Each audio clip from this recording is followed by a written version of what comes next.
Anganwadi teachers కూడా చెప్తున్నాను. So ప్రతి ఒక్కరు చెప్తున్న ఇప్పుడు అలాగే గర్భిణీలు, బాలింతలు, అడల్ట్స్ అండ్ గర్ల్స్ వీళ్ళ యొక్క పోషకాహారాన్ని అభివృద్ధి చేయడానికి ఐసిడిఎస్ డిపార్ట్మెంట్ లైన్ డిపార్ట్మెంట్ తో కలిపి నడుం బిగించిందండి. పౌష్టికాహారాన్ని పెంపొందించడానికి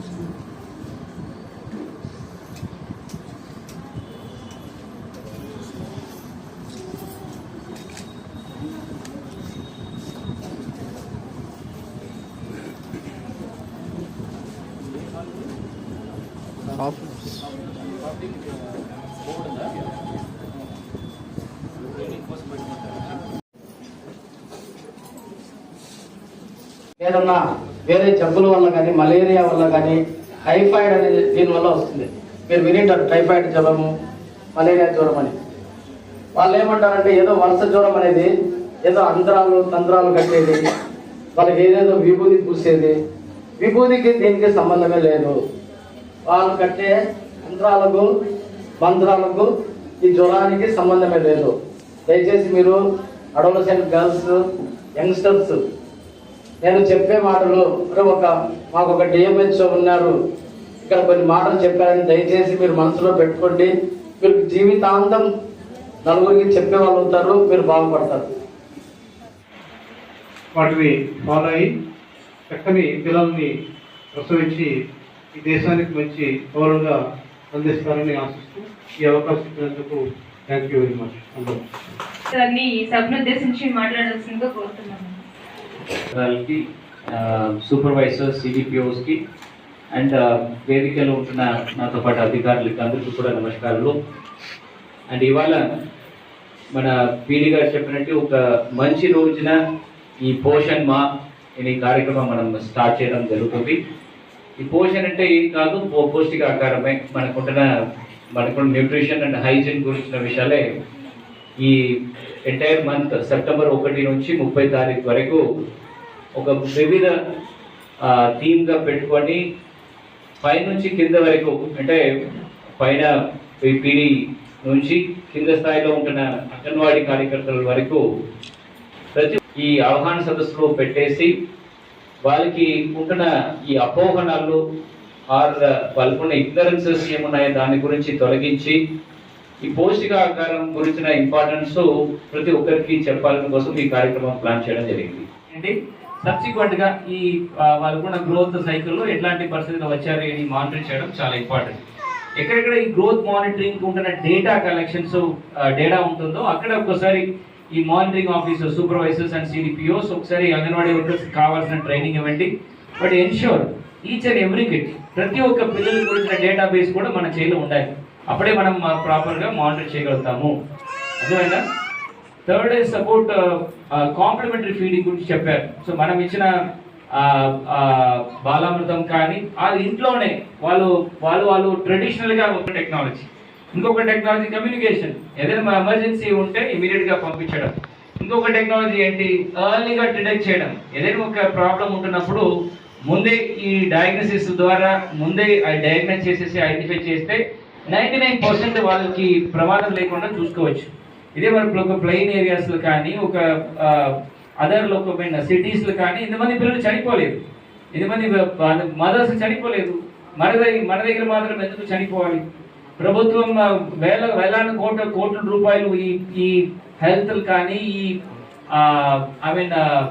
ఫుడ్లో కానీ న్యూట్రిషన్స్ కానీ ఇన్వెస్ట్ చేసినప్పుడు ఎందుకు మన పిల్లలు మాత్రం చనిపోవాలి? ఈ క్వశ్చన్ ఇక్కడ ఉన్న అధికారులు అందరూ కూడా అడగాలి. ఎందుకు మీ ప్రాజెక్ట్స్లో ఉన్న పిల్లలు కానీ మదర్స్ మాత్రం చనిపోతున్నారు? దానికి కావాల్సింది ఏంటి? కరెక్ట్ టైంకి కరెక్ట్ ఎర్లీగా మనం ఐడెంటిఫై చేయలేకపోవడము, కరెక్ట్ టైంకి కరెక్ట్ అయిన ఒక మెడికల్ అటెన్షన్స్ లేకపోవడం వల్లనే చనిపోతున్నారు. బికాస్ ఇప్పుడు ఉంటున్న టెక్నాలజీలో ఎట్లాంటి లోపాలు ఉంటున్నప్పుడు, బర్త్ డిఫెక్ట్స్ కానీ జెనెటిక్ డిఫెక్ట్స్ కానీ ఎట్లాంటివి ఉంటే కూడా 99% కాపాడగలుగుతాము. బట్ ఎందుకు ఇన్ని ఐఎంఆర్ ఎంఎంఆర్ ఉంది? దాని గురించి అందరూ కూడా ఆలోచన చేయాలి. ఈ ట్రైబల్ ఏరియాస్ మనకి పడిన ప్రాంతం అంటే ఇట్లాగే చావాలి ఏమి లేదు. ఇంతమంది ఉన్నారు కదా, ఇంతమంది ఆఫీసర్స్ ఉన్నారు, ఇంతమంది ఇన్ని టైప్ ఆఫ్ మెడికల్ ఇన్స్టిట్యూషన్స్ ఉన్నాయి. ఉన్నప్పుడు ఖచ్చితంగా మన అందరూ కూడా ఒక నిర్ణయం తీసుకొని మన ఏజెన్సీ ఏరియాలో ఎవరు కూడా ఈ మెడికల్ అటెన్షన్స్ కానీ ఆ న్యూట్రిషనల్ అటెన్షన్స్ లేకుండా పిల్లలు చావకూడదు, మాతృమరణాలు ఉండకూడదు అనే అందరూ కూడా ఒక నిర్ణయం తీసుకొని ముందుకు వెళ్ళాల్సిన పరిస్థితి ఉంటుంది. మీ వల్లనే మాత్రమే అది అవుతుంది, ఇక్కడ ఉన్న ఇక్కడ అటెండ్ చేసిన ప్రతి ఒక్కరి వలన. సో ఈ నెక్స్ట్ 1 month దీని గురించిన డిస్కషన్స్ చేయాలి. ప్రతి ఊర్లో చెప్పారు వాళ్ళకి పిల్లల్ని ఎట్లా రక్షించి పెట్టుకోవాలనే లోపాలు ఉంటుంది, అది ట్రైనింగ్లో పెట్టండి. కనెక్టివిటీ ఉన్నప్పుడు అది నా దృష్టికి తీసుకురండి. అట్లీస్ట్ ఏదైనా రోడ్ వేయడానికి ట్రై చేస్తాము. పిల్లలకి ఆల్రెడీ ప్రెగ్నెన్సీకి టైం ఉంది కదా, 6 months ఉన్నాయి కదా ప్రిపరేషన్. సో లాస్ట్ మినిట్లో వాళ్ళని డోలీలు తీసుకువస్తున్నారు, ఆ దారిలో పిల్లలు పుడుతున్నారు. ఇదన్నీ కూడా ఎవరు చేసిన తప్పది? అధికారులు మనం చేసిన తప్పేది. వాళ్ళకి చెప్పేసి అట్లీస్ట్ వాళ్ళకి వారం ముందు వాళ్ళు తీసుకొచ్చి పెట్టుకోవడానికి కూడా బర్త్ వెయిటింగ్ హాల్స్ కానీ, ఆ పిహెచ్సిస్లో బెడ్స్ కానీ, వాళ్ళకి వండి పెట్టుకోవడానికి ప్లేస్ కానీ అన్ని కూడా ఇస్తున్నాం కదా. బట్ మళ్ళీ ఎందుకు లాస్ట్ మినిట్ వరకు వాళ్ళ ఇంట్లో పెట్టుకొని ఫైనల్ దారిలో వాళ్ళకి డోలీలు తీసుకొని వేలో పుట్టడము, ఇదన్నీ ఎందుకు చేయాలి మనం? సో ఇది ప్రాపర్గా ప్లాన్ చేసుకుంటే మాత్రము 100% మనం ఇట్లాంటి ఒక సందర్భం ఇవ్వకుండా చక్కగా ఈ ప్రెగ్నెంట్ అన్ని 100% ఇన్స్టిట్యూషన్ డెలివరీ చేయడానికి వీలు ఉంటుంది. సో ఐ రిక్వెస్ట్ ఇక్కడ వచ్చిన ప్రతి ఒక్కరికి దృష్టి పెడతాం. మీ ఊరిలో ఉంటున్న లోపాలు ఏంటి, అది ఎట్లా అరికట్టాలి, నా అధికారులకు ఉంటున్న కెపాసిటీలో వాళ్ళకున్న ట్రైనింగ్ రిక్వైర్మెంట్స్ ఏమున్నాయి, అది సరి చేయడం, అండ్ ఇన్ఫ్రాస్ట్రక్చర్ రిక్వైర్మెంట్స్ ఏమున్నాయి అది సరి చేయడం. ఈ విషయాలన్నీ కూడా కాన్సన్ట్రేట్ చేయండి. ఇది ఏదో ఒక రోజు మీటింగ్ పెట్టి చేయడానికి కోసం కాదు. ఇవాళ మీటింగ్ డిస్ట్రిక్ట్ లెవెల్ ఎందుకు పెడతామంటే ఇట్లాంటి డిస్కషన్స్ ప్రతి ఒక్క విలేజెస్ లో, ప్రతి ఒక్క హ్యాబిటేషన్స్ లో డిస్కషన్ జరిగి ఒక యాక్షన్ ప్లాన్ ప్రిపేర్ చేసి పెట్టండి. సో ఒకసారి CDPOs and supervisors prepare some action plan. మీ సెక్టర్ గురించిన action plan for zero mortality IMR and MMR కి ఏం చెయ్యాలి, దాని గురించిన ఒక యాక్షన్ ప్లాన్ ఇండివిజువల్ గా కలెక్ట్ చేయాలి. We'll get to know వాళ్ళకి ఎంత అండర్స్టాండింగ్ ఉంటుంది, and we will also compile it and prepare a plan for the entire district. Okay, so this is the intention. ఈ కార్యక్రమం ఆర్గనైజ్ చేసి మానిటరింగ్ కమిటీ మీటింగ్ ఎప్పుడు జరిగింది? సస్పెండ్ చేసారని అడుగుతున్నా. లాస్ట్ ఆగస్ట్లో ఎన్ని అంగన్వాడీస్ ఆర్ ఎన్ని హ్యాబిట్ విలేజెస్ నంబర్స్ రాకపోవచ్చు, అట్లాంటి పరిస్థితి ఉందా? 100% చేశారా? ఏ లొకేషన్ జరిగింది అంగన్వాడీ వర్కర్స్? ఏ విలేజెస్ లో ఈ కమిటీ మీటింగ్ జరిగింది ఆగస్ట్ నెలలో? చూపించండి. సో ఎనివే ఈ మీటింగ్స్ 100% జరగాలి. జరుగుతున్నప్పుడు ఏం చేయాలి? ఇట్లాగే జనరల్ గా మాట్లాడి క్లోజ్ చేయడం కాదు, ఎవరో చైల్డ్ మ్యారేజ్ చేయకండి చెప్పి క్లోజ్ చేయడం కాదు. ఆ విలేజ్ లో ఉంటున్న ఎలిజిబుల్ కాదు అడోలసెంట్ గర్ల్స్ ఎంతమంది ఉన్నారు, ఆ లెక్కలు ఉందా మీ దగ్గర? ఇంటి వారిగా చదవండి.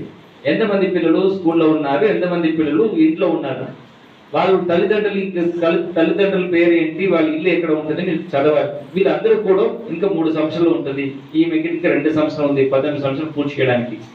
అట్లా ఎవరి నెలలు దీని గురించిన ఒక సెన్సస్ రీడౌట్ చేయండి. అప్పుడు ఆ తల్లిదండ్రులు కానీ పిల్లలు కానీ ఆ మైండ్ లో పోతూనే ఉంటుంది, ఓకే నేను 2 సంవత్సరాల వరకు నేను పెళ్లి చేయకూడదు, ఇన్ని విషయాలు వెళ్తూనే ఉంటుంది. అదర్వైజ్ చైల్డ్ మ్యారేజ్ చేయకండి, ఇలా చేయకండి అని చెప్పేసి కుదిరితే ఎవరికి కూడా ఈ ఇన్ఫర్మేషన్స్ వెళ్ళదు. సెకండ్ పాయింట్ ఏంటి, ఎక్కడైనా మాకు చైల్డ్ మ్యారేజ్ ఆ నెలల క్రితంలో ఎవరో ప్రయత్నం చేస్తే వాళ్ళని ఆపేసి వాళ్ళ మీద యాక్షన్స్ కానీ వాళ్ళకి అడ్వైసెస్ కౌన్సిలింగ్ కానీ ఎన్ని చేసి ఉన్నామో దాని గురించి డిస్కస్ చేయాలి.